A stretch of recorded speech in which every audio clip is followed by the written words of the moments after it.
Welcome to the Autism in Black podcast, where we focus on all things autism and the Black parent experience. Our goal is to always educate, support, and empower parents to advocate for not only their children, but themselves. Hello, and welcome to the Autism in Black podcast. I'm Maria Davis-Pierre, a licensed mental health counselor in the state of Florida and America's #1 autism advocate for Black parents. I'm the founder and CEO of Autism in Black, Inc., where we aim to include the excluded. Welcome back, everyone. It's been a while since we have released a new podcast episode. And today's episode is going to be a little different. Usually, I have guests on here and we're talking about a topic. Today, it's just going to be me talking about a personal experience. And that personal experience is getting my own autism diagnosis. Yes, I am autistic. And this may not be a shock to some of you. It definitely wasn't a shock to my family, but I would really love to talk about that journey of getting my own diagnosis, especially as a 38-year-old Black woman, and what that experience was like for me, as well as how it made sense on a lot of things in my childhood. So let's start, from the beginning of how this whole diagnosis happened. So as you all know, 2 of my children are autistic. They receive, speech therapy services, occupational services, and things like that within the school. Those of you who have children who are autistic and you're aware of the IEP process, if you're not, go back and check some of our episodes. But if you're aware of that process, you know that every so often your children have to go through the evaluation process again. And in talking to our school psychologist, she actually asked me, am I autistic? And I was like, no. No, I don't think so. So that's the first instance of somebody else actually bringing that up to me. Of course, in doing my research or in observing my children, I noticed a lot of similarities, but I didn't know if I quite put 2 and 2 together as it being autism, right? So when COVID started, when the pandemic started and we all were shut down, I noticed that a lot of my ADHD symptoms or characteristics were getting hard for me to manage. It was getting hard for me to regulate myself emotionally. And I noticed these things. My husband noticed these things. And he was telling me, hey, you really should look into getting some medication to help you, right? So I was like, okay, but never really pursued it. But as time went on, because, we've been in this pandemic over 2 years, as time has progressed, it has increasingly gotten hard for me to manage a lot of my ADHD characteristics. And I recently started pursuing my PhD again in a whole different major. So I knew that I was going to need a little bit of extra assistance because this program is completely online. And when left to my own devices, I know that my ADHD characteristics will take over and I will not follow through. So I did my research, talked to my kid's developmental pediatrician. She gave some referrals. I went through them and I found a psychiatrist that fit with what I was looking for. Made the appointment. Of course, as we know, these appointments, it can be a long time before you actually get seen. So I made the appointment last year and my appointment was in March. So I go to my appointment. He asked why I'm there. Of course, I'm like, I've been diagnosed with ADHD. And now I want to pursue the route of medication because I need help, in my courses at school, and just to help me be able to calm my brain down a little bit so that I can utilize my coping skills or whatever. So he's like, okay, that sounds great. And so he's getting my background. He's talking to me, going through the whole personal history, listening to what I'm saying, listening to what I'm describing as my ADHD characteristics and how they're starting to interfere with me doing some of my day-to-day things. And he just gets to a point where he looks at me and he's like, has anybody said to you that a lot of what you're experiencing could be related to autism? And I'm looking at him, I'm like, no. He's like, well, you're explaining a lot. And to me, it's sounding like, yes, you do have ADHD, but also autism. And he pulls out that DSM that I talk about that I am not too big of a fan of. And he goes through the criteria for autism. And of course, this is before DSM-5 TR. So he's looking at DSM-5. And he's like, you fit every criteria. And I was like, okay. He said, I want to do some further testing. And I'm like, okay.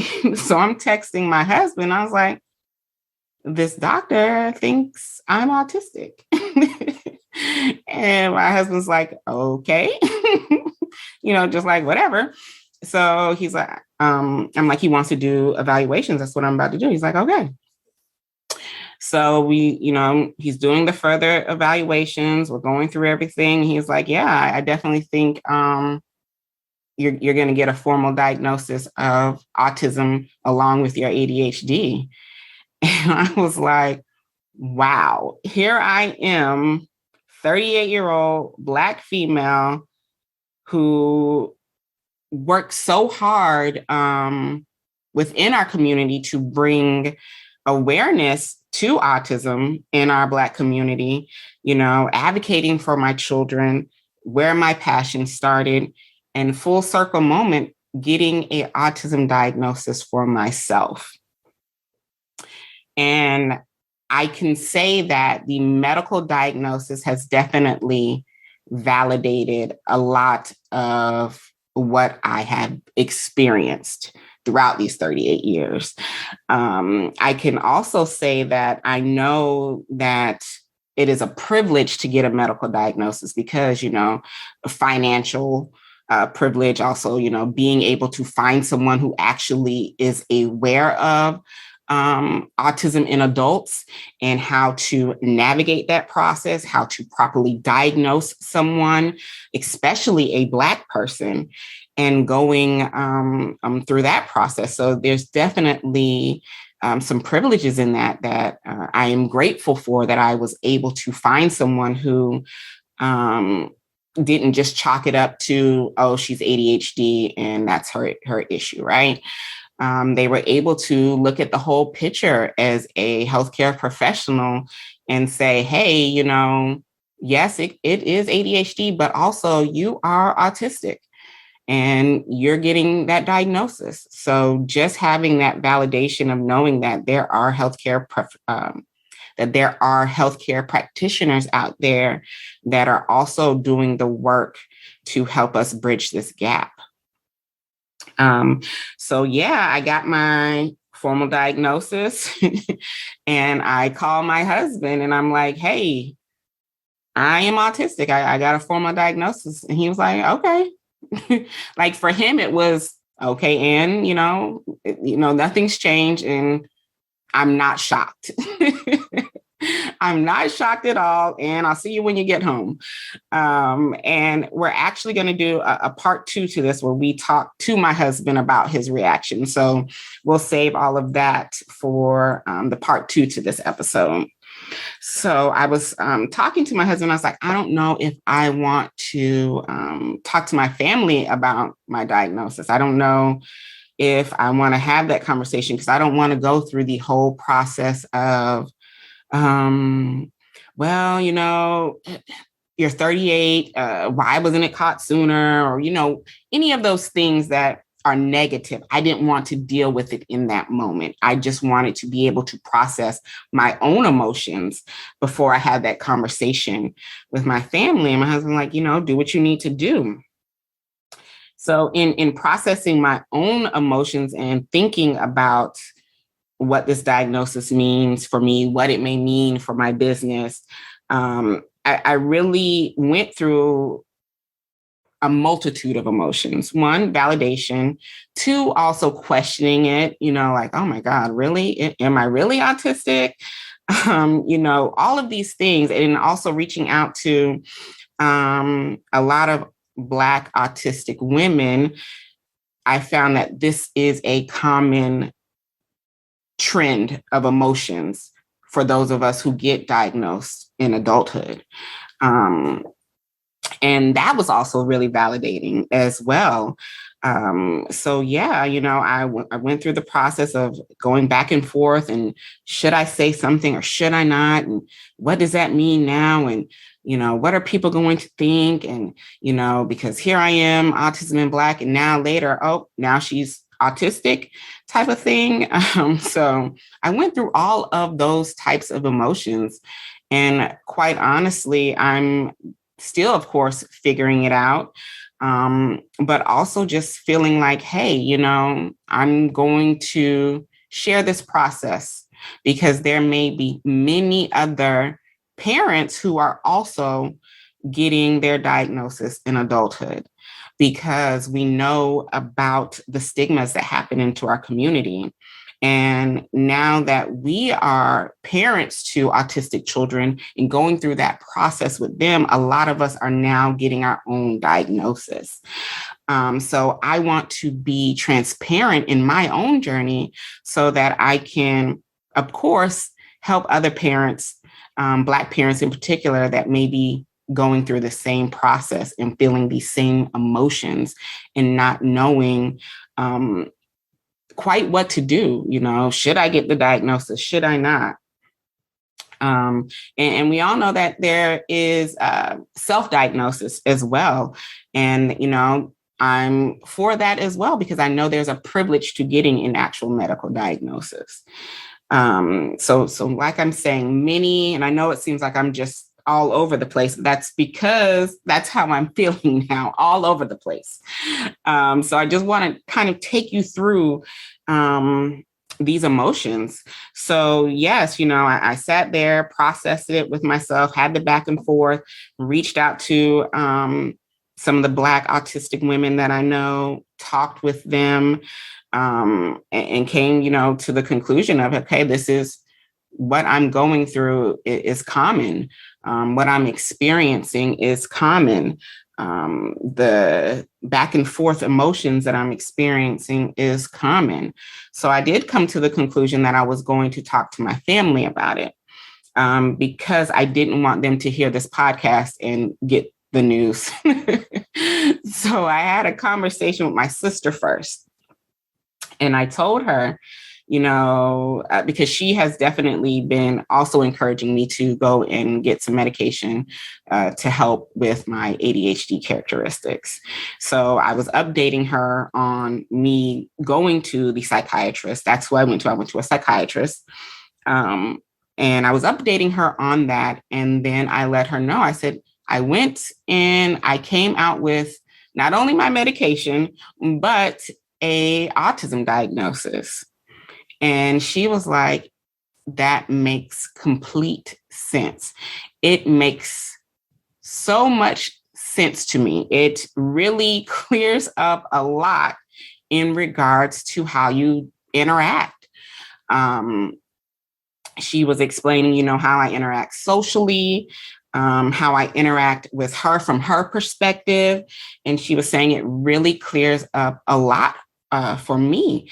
And for me, it also gave me a clue into how I interact socially, because one, I know that a lot of you may feel that because I do this work that I am a social butterfly, but I'm really not. I am a loner. I like my time to myself. I'm very isolated. But when talking to my sister, I also saw that I experienced autistic burnout, because there are times that I'll be engaging with my family, doing my speaking engagements on the business side, engaging with my family. And then after all of that is, gotten to a point where it's too much, I just take myself completely out of the situation and just stop talking to everyone, right? I'm not talking to my family every day. I'm not, having those conversations. You may not see me on social media. There are gaps in times where I have to basically recover, right? I have to recover and be able to then go out and be social again. So from her perspective of explaining that to me, it was also another clue into, that is actually how I navigate the world. That's how I socialize. I have very few friends. And that's not, just for you all to feel sorry for me. That's just a choice, right? I do not really interact with a lot of people. So yeah, and it's always been this way. So talking to her really gave me a perspective on how I interact socially with other people. And it just really made sense. So I was like, okay, that conversation wasn't bad at all. She was so accepting and was like, okay, yeah, that makes complete sense. It makes everything so much clear. So I was like, okay, that conversation did not go as expected. And it went well, and the support was there and it felt good. So I said, okay, I'm going to have a conversation with my mom. So I'm talking to my mom and I tell her, and she's like, wow, really? I said, yeah. And she's like, oh, she said, in looking back on how you were as a child, there's a lot of similarities to Malia, my oldest, and Davis, one of my twins. And she said, of course, back then, I didn't have all of this information. I didn't have all of these resources. And, we just didn't look at it in that way. So, of course, we didn't pursue anything. And also, I would like to also say I have a very high IQ. So the psychiatrist was saying, because I have a very high IQ, and have really been able to use that IQ to pick up on social cues and mask in a way that others are not seeing certain behaviors. I've been able to just kind of float under the radar, right? And we know how it works in schools. If you're really not being a behavior problem and you're making your grades, they're not focused on that, right?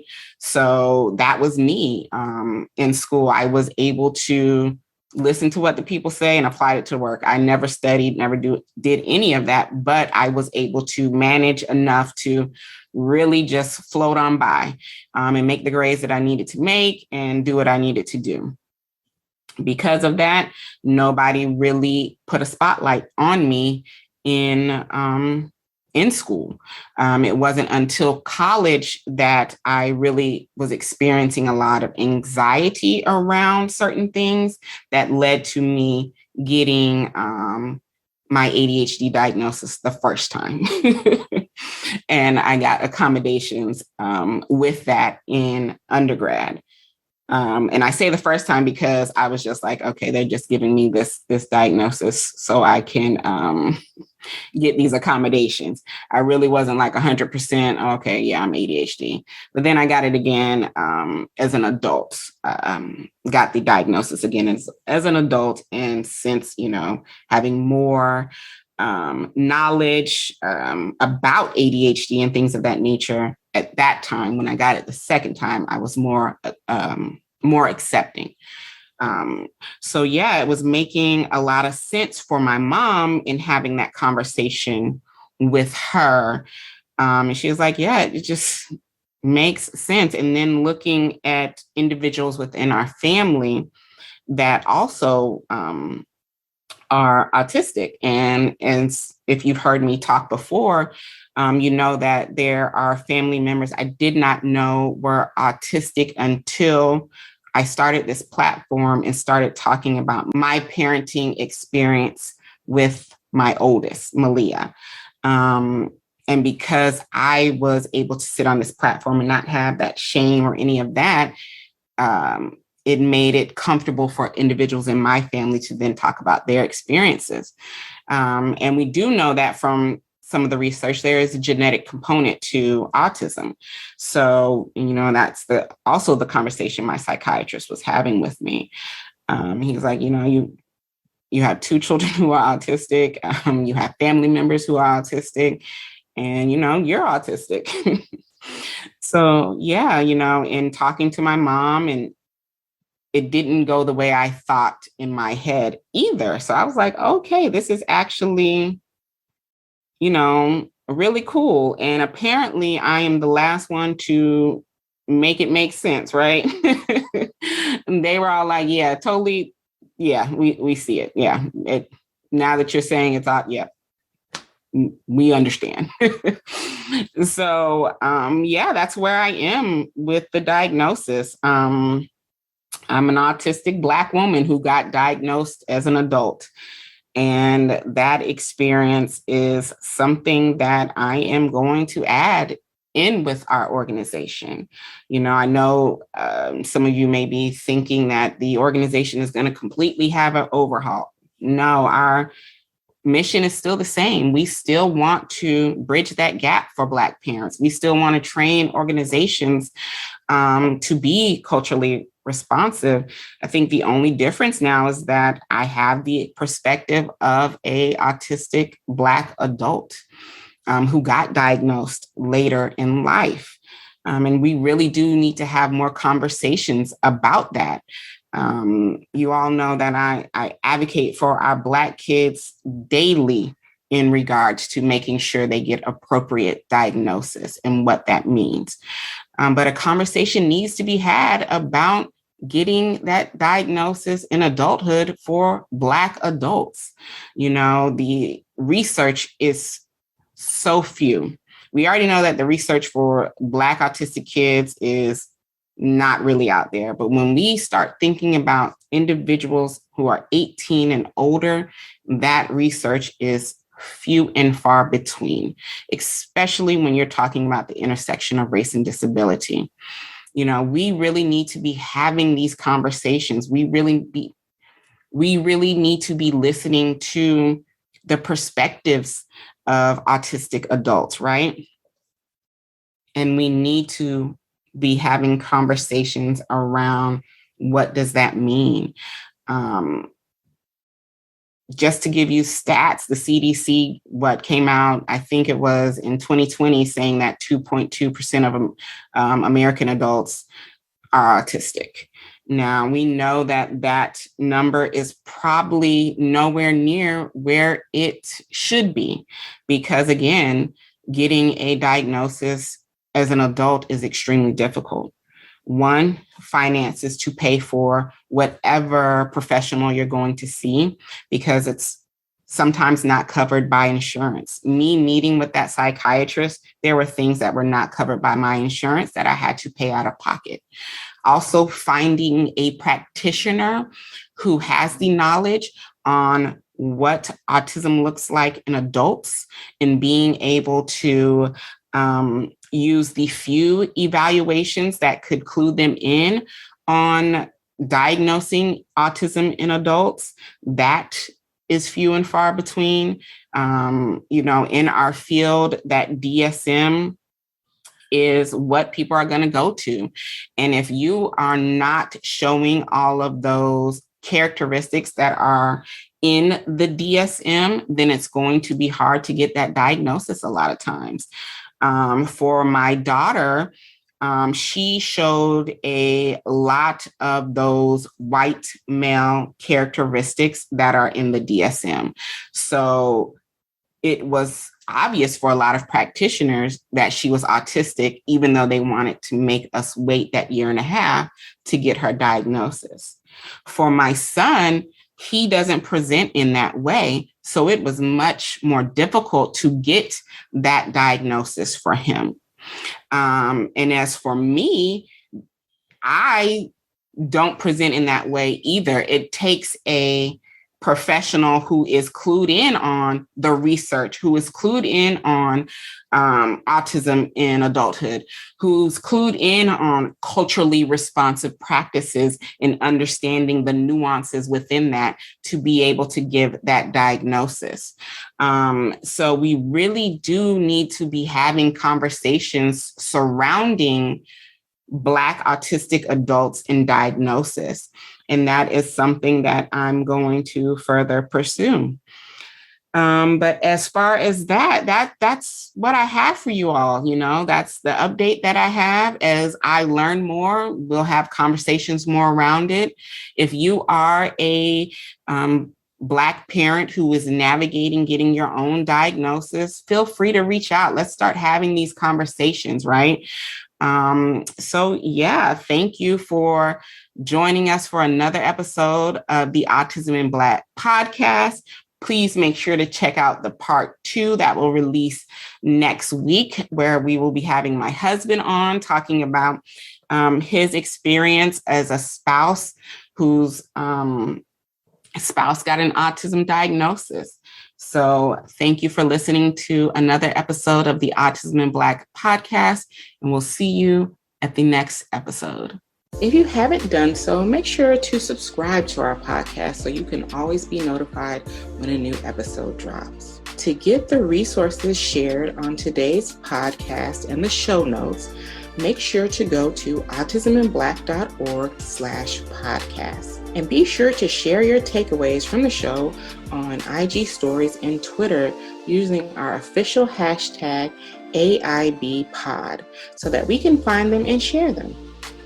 And if you want to continue the conversation from today's episode, make sure to join our Autism in Black podcast Facebook community.